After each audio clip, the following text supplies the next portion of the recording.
Big Finish has been releasing audio dramas for the 5th, 6th, 7th, and 8th Doctors every month since 1999. In fact, for the past 275 months. And after that incredible run, they are changing up the format.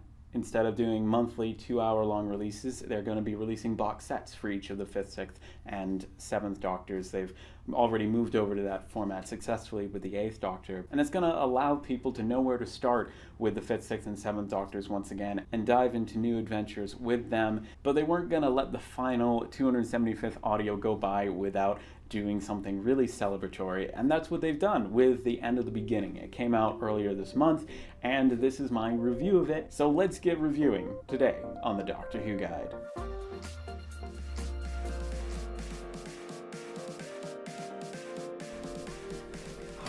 The best box set that you can buy for Doctor Who.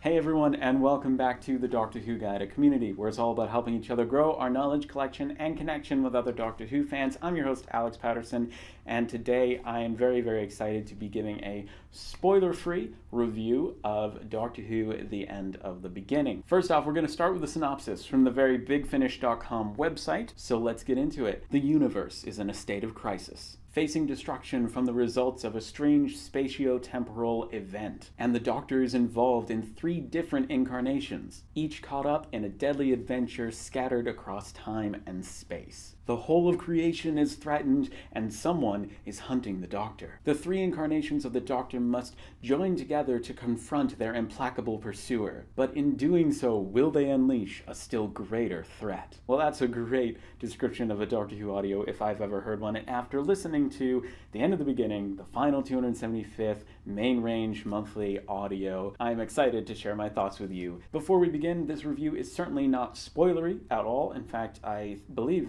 I've done my best to make sure that it is spoiler-free. However, if you don't want to know anything about the story and you want to go in with complete surprise, then I don't recommend watching any further, not because we're going to get into spoilers, but because we are going to get somewhat into the story and vaguely into the elements in a way that is going to describe some of the settings, some of the characters, some of the enemies, and as such, if you want a complete surprise, there are plenty of other, almost 400 other videos on the channel for you to enjoy, so you can check them out in the playlist right up above. So let's get this review started. Where has the time gone? Whether you're like me and 1999 stands out to you as just a vague memory of an early moment of your entrance into this world. I was 2 in 1999. Or perhaps 1999 has sat with you for a while and feels as fresh as yesterday. Or perhaps you were born much later and it's just a year in your history books. Regardless of where you're at, we can all show appreciation for the 20-plus years of dedication and persistence that Big Finish have shown in spending the last 275 months, giving us all our own wonderful adventures with the 5th, 6th, 7th, and 8th Doctors, as well as a multitude of companions and monsters to enjoy. It is in celebration of this landmark milestone that before diving into an exciting future, we pause for a moment to appreciate, contemplate, and inspire ourselves before launching into a brand new format, albeit with very familiar faces. The End of the Beginning by Robert Valentine is given the almost impossible task of summing up our memories of and love for the entirety of the main range, and as such, no time can afford to be wasted in this script. Valentine's approach to writing drops you straight into the excitement of the adventure, doing away with the Where Are We Now Doctor introductions and expository speeches that can take up precious time at the beginning of a story. If we think of Valentine as the artist and his script as the canvas, then I would say that Valentine utilizes his artistry with the written word to insert you suddenly into an adventure with strikingly sketched action, preferring to use dialogue and relational tension to shade in the story. His emotions and witty lines provide striking coloring to the story. His approach of action first, context later has many merits, such as trimming the fat to make room for an entire story to be shoved into a mere single part for each Doctor and companion. But the downside of it is that it can leave you initially worried that you've missed something, that you needed some prior listening. Having experienced that feeling myself, I advise when listening to this that you relax and trust that Valentine will give you all you need to know in due time. Indeed, the story benefits from multiple viewings, not out of necessity, but because like any great Doctor Who story, it gets better with repeated viewing. Each Doctor gets one final moment in the spotlight before uniting in the final chapter in a flurry of witty repartee. But unlike the Doctor's gatherings and the 3 or 5 or 2 Doctors, these 80s Doctors feel much more united in their common goal. But their cohesion as a group leaves no doubt that this is the same Doctor who, while incredibly different, still has the same core value of defeating injustice wherever it be found. Valentine keeps you on your toes, not only introducing villains for each Doctor's personal story, but in an homage to the 5 Doctors, there's a bigger, unexpected threat waiting for them, and they are plucked out of their individual tales to face the oncoming battle together. Part 1, Death in the Desert, shows the 5th Doctor and Turlough battling against the elements, and a crazed rival explorer to be the first to find a lost city and ancient buried treasure. The 5th Doctor has grown so much from the indecisive and unassuming Doctor that we see in Castrovalva into a resolute Doctor whose determination and undeterred dives into danger are often the source of contrition for poor Turlough, who provides a logical counterpart to the Doctor's seemingly reckless approach. Turlough is far from uncourageous, though. His reluctance doesn't come out of a moral ambiguity, but from a robust survival instinct to keep them both safe and a compulsion to take only the most logical of risks. The companions were always going to have to take a back seat in order to let the Doctor shine in this story, but Valentine gives them striking side characters to talk with and relate to. The companions were all expertly played by Mark Strickson, Miranda Raisin, and India Fisher. Peter Davison reads the credits at the end of this, and it just felt like such a wonderful moment, like it was a last bow for him before moving on to many wonderful adventures, but it just felt so well deserved, and of course he does a wonderful job playing the 5th Doctor in this story. Part 2, Flight of the Black Star, sees that the 6th Doctor is given a futuristic robotic crime syndicate to play against, and here he shines in his growth as well. Gone are the insulting quips towards the companions and the self-absorption that we see rife in his TV scripts. In their place, compassion, remorse, and even humility at times. But they're all wrapped up in the signature bombastic, bold, and confident approach that we know and love from him. One half of the 6th Doctor's companion duo Flip is sitting the story out due to the events of Valentine's previous debut main range release number 265, The Lovecraft Invasion. This is the one point at which there actually isn't an explanation for this story because they want you to listen to release number 265, but really the impact that it has on this story is the same as if at the end of an episode, the Doctor took his companions to get ice cream, and at the beginning of the next episode, they were eating that ice cream, but got distracted and had to go save the universe from an anti-ice cream monster. And along the way, you learned a lesson about not only lactose intolerance, but also about humanity's intolerance of the strange and the unknown. I'm really making up a story here. And then at the end of that episode, they're like, hey, we should go back and eat some ice cream. That is the extent to which the continuity of the Lovecraft Invasion intermingles with the end of the beginning. So don't worry, if you haven't listened to it, you're fine. Colin Baker also reads the credits at the end of this, and again, it's a wonderful little bow for him. He's done such a brilliant job developing his character. It's come so far, I think the farthest, and it's just lovely to be able to take that moment to appreciate how amazing Colin Baker is as an actor. Part 3, Night Gallery, provides a lovely, moody historical for the 8th Doctor and Charlie to romp about in and battle vampires.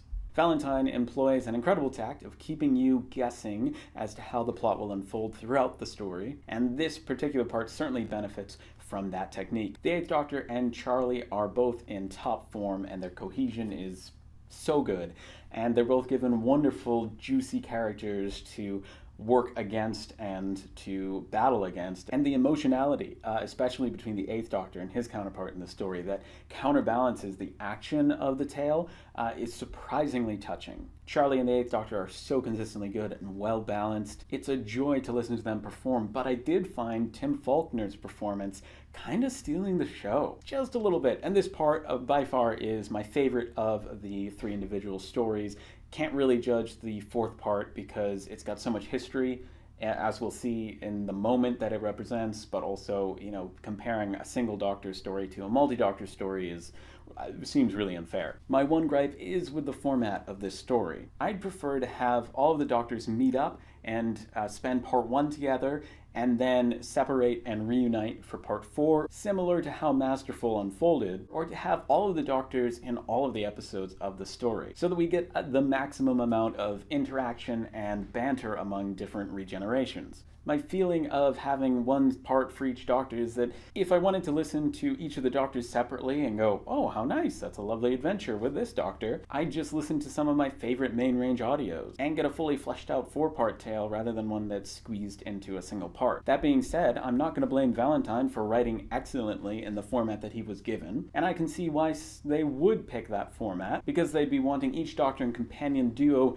to have their moments to shine and to take turns just like they have been doing for the past 20 years. I really loved hearing those credits read by Peter Davison and Colin Baker, and I wish that they'd have had Paul McGann and Sylvester McCoy read out the credits as well. That just would have felt really nice and whole. Also, a seemingly random note, but it's something that I think you'll thank me for later. Sagacious means having or showing keen mental discernment and good judgment, aka shrewd. They don't say AKA. There's a semicolon there. I know it doesn't make any sense at the moment, but remember that definition because you'll appreciate having it when you listen to this audio. I also wanted something a little bit bigger for this celebration. You know, something like Masterful. But I suppose my expectations were really high because whenever I hear of a Doctor Who crossover, I get my hopes up for an Avengers Endgame level event. Maybe all the Doctors battling the Master and the Cybermen and Davros, and armies of all the best loved foes in Doctor Who, with all the companions and references that you can muster, with a tragic everyone dies but then everything gets reset at the last possible moment plotline. But that may have been unachievable in this time frame, and it may be unachievable just as a plot, but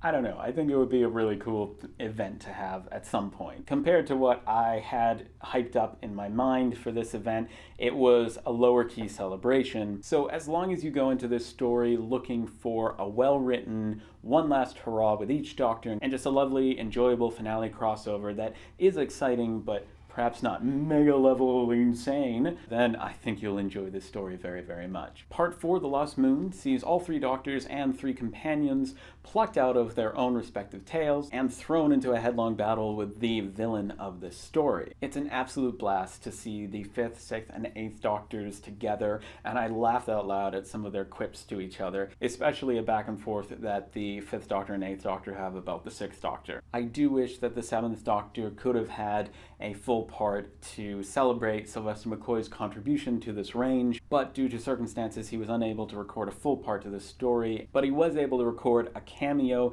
that comes in and the final part of the story, and when he arrives his entrance will have you jumping up and down for joy and shouting Ace, and even though Ace isn't actually there, I just feel like that's a phrase that we Doctor Who fans use to express general joy and excitement. Anyway, I think I'm getting lost in my own metaphor. It's in the last moments of this tale, the wrap-up, where we get a moment of self-indulgence. A moment that not only celebrates the successes of the past, but teases the exciting future adventures in store for us, almost to the point that it borders on the meta. The ending resulted in tears welling up in my eyes as I just appreciated the past 20 years of adventures that Big Finish has given us that we wouldn't have had otherwise, with not only the 5th, 6th, 7th, and 8th Doctors, but basically all of the rest. But there was also just a lot of joy at the exciting teases of the adventures to come and the new format waiting for us. Accessibility was always the main range's Achilles heel. Its longevity and interlacing plot lines were simultaneously its success and its downfall. For those who were listening and collecting from the beginning, or to those who jumped in and were able to afford and collect and catch up on the backlog, listen to them, parse out the most ideal listening order for all of the plot lines, they've found a multitude of amazing adventures, and many of them are standalones or trilogies that are very easy to pick and choose from. But even so, for those finding 100, 150, 200, 250 plus stories without a roadmap, the main range seemed too overwhelming to get into. That's why I'm excited for the future. The main range turned these underrated TV Doctors into the heroes they deserve to be, and gave these amazing actors the scripts that could really showcase their talents. Now that they've polished these characters and their performances until they shine like diamonds, sharing that in an accessible way with new fans or old fans who could never get into these Doctors, that's going to be something that's very, very exciting indeed. And as Big Finish focuses on the newer releases for their bread and butter, these main range audios will hopefully become more cheap and therefore more accessible, and then hopefully that will allow even more people to get into the main range audios. I've really enjoyed sharing my thoughts with you today. I know this is a 1,600 word essay basically on the end of the beginning, but I hope you've enjoyed it. I really enjoyed how this review turned out, and I hope that you will comment down below with your thoughts on the story if you have heard it, and please do label your comments spoilery for the benefit of those who are looking through the comments. That being said, if you are going to read through the comments, please do so at your own risk if you do not want spoilers. I really don't suggest looking at the comments at all, because really the video is meant to be spoiler free. The comments, I think, meant to be more spoilery, and I do want to get into the nitty gritty if people want to do that, discussing the characters and the plot twists and the story even more in depth than we have today. Thanks so much for watching. Stay safe, wear a mask, keep growing your knowledge collection and connection with other Doctor Who fans. Albert the Outpost says hello, and we both hope to see you in the next video. Bye!